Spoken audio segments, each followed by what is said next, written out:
I was not raised in Christianity. Um,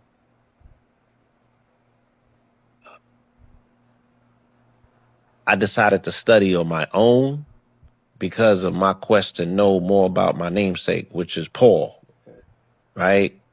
And I found so many contradictions, but I remember so many examples in my life. And I'm not a separatist of and from my people, right? I never banged on them like Saul. Yes, I did. But I never like debated that. I didn't go the way that they did in Harlem. I had compassion because there were people that were near and dear to me in my life that came under that banner. You know what I'm saying?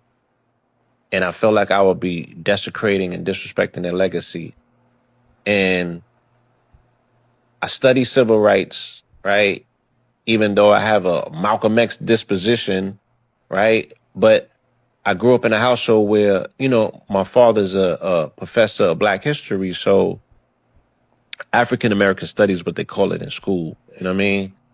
Eyes on the Prize. I grew up on all of these documentaries. I know about the Freedom Riders and everything. So I don't want to say I didn't have a soft spot. I just didn't want to disrespect and desecrate, like how they telling you don't do with C.K. Kirkland. Don't disrespect the dad.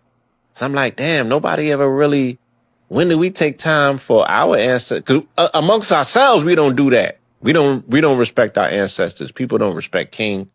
They don't respect none of the sacrifices these people made because they like, oh, they sold out or they turned their cheeks. They don't understand the methodology of how they utilized these Christian principles of compassion to get their own Christian brethren into a figure four by utilizing the thing that C.K. Kirkland understood and made him a legend. He understood media, right?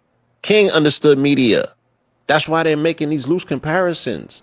And I've been told you, I was like, yo, they're replacing, we got to go back to right before, I think we did one either right after he came in, after the 20th. Right after, yeah. Because I've been talking about Before this, and after right? you, Yeah. right? Yeah. I was talking about this, where's King's picture at? behind you. I was like, yo, they did it on January 20th for a reason.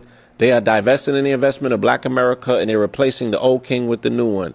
30 days in, he put the tweet out about him being the king because he finessed Eric Adams with the New York thing, right? And then now it's the No Kings March, so it's not a secret no more, right? And then the minute C.K. Kirkland transitions, oh, this is our area, that's our era's MLK. And he was the main person who was disrespecting and shitting on his name.